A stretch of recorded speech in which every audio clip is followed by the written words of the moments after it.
ค่ายงานค่ายงานคืออะไรค่ายงานเป็นแบบจำลองทางคณิตศาสตร์ที่สร้างขึ้นเพื่อหารูปแบบการแก้ปัญหา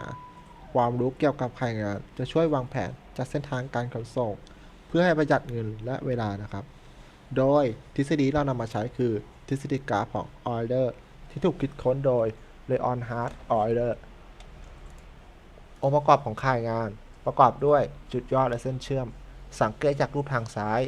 จุดสีแดงเรียกว่าจุดยอดและเส้นสีดำที่เชื่อมถึงกันแต่ละจุดยอดเรียกว่าเส้นเชื่อมส่วนรูปทางขวาจุดสีดำเรียกว่าจุดยอดและเส้นสีดำที่ลากถึงแต่ละจุดยอดเรียกว่าเส้นเชื่อมนะครับต่อมาในบางค่ายงานเส้นเชื่อมอาจเกิดที่จุดเดียวเรียกว่ารูปบ่วงสังเกตได้จากโนด B นะครับจะมีเส้นเชื่อมที่ออกจากตัวเองแล้ววิ่งเข้าหาตัวเองเป็นรูปบ่วงในค่ายงานจะไม่คำนึงถึงระยะห่างระหว่างจุดยอดและเส้นเชื่อมจะเป็นเส้นเชื่อมแบบใดก็ได้จึงอาจเขียนค่ายงาน1ได้หลายรูปแบบสังเกตได้ดังนี้สังเกตรูปละซ้ายและขวาจากจุดยอด A ไป B จะมีเส้นเชื่อมเพียง1เส้นเชื่อมจาก B ไป C จะมี2เส้นเชื่อมและ C จะมีรูปบ่วงคือเส้นเชื่อมที่ลากออกจากตัวเองแล้ววิ่งเข้าหาตัวเองจะสังเกตเห็นได้ว่าแต่ละจุดยอดจะมีเส้นเชื่อมที่มีจำนวนเท่ากันลักษณะเดียวกันเช่น A ไป B มี1เส้น B ไป C มี2เส้นและ C มีรูปบ่วงค่ายงานที่สามารถลากตามเส้นเชื่อมทุกเส้นได้โดยตลอดอย่างต่อเนื่องและไม่ซ้ำเส้นเดิมเรียกว่าค่ายงานที่ผ่านได้เช่นค่ายงานต่อไปนี้โดยเราเริ่มสตาร์ทที่จุด A จุดยอด A ไป B ไป C และ C มา A และ A ไป D แล้วไปจบที่ C นะครับจะสังเกตได้ว่าเราสามารถลากเส้นเชื่อมถึงกันได้หมดโดยไม่ซ้ำเส้นเดิมเลยแม้แต่น้อยต่อมาจะเป็นแบบตรงกันข้ามก็คือค่ายงานที่ผ่านไม่ได้นะครับโดยเราเริ่มที่จุด A จุดยอด A เหมือนเดิมไป B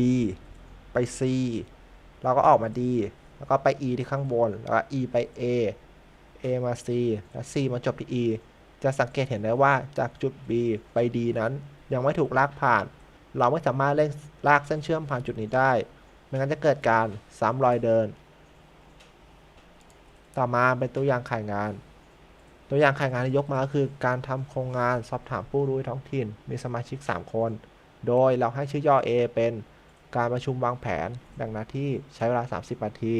ไม่จำเป็นต้องรอกิจกรรมก่อนหน้า B จัดทำโครงงานบทที่1รอกิจกรรม A 3 ชั่วโมง C จัดทำโครงงานบทที่2รอกิจกรรม A 3 ชั่วโมงเช่นกันแล้วก็ D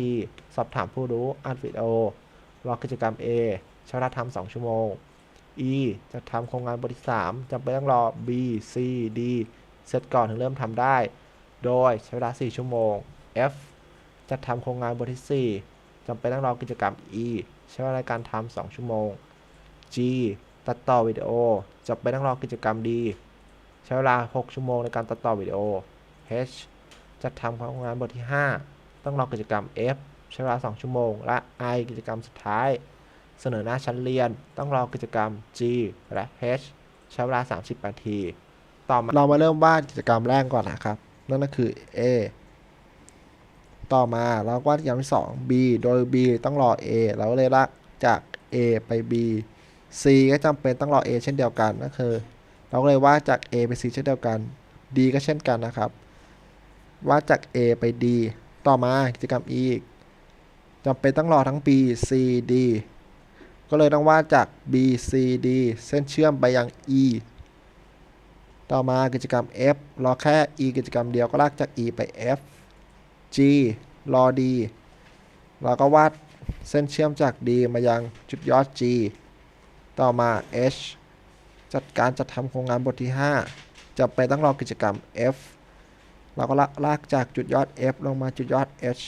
ต่อมา I จำเป็นต้องรอกิจกรรม G และ H ให้เสร็จก่อนเราเลยวาดจาก G และ H มาอย่าง I นะครับแล้วเราก็สรุปเวลาในการทำค่ายงานนี้ได้ดังนี้30นาทีจากการทำกิจกรรม A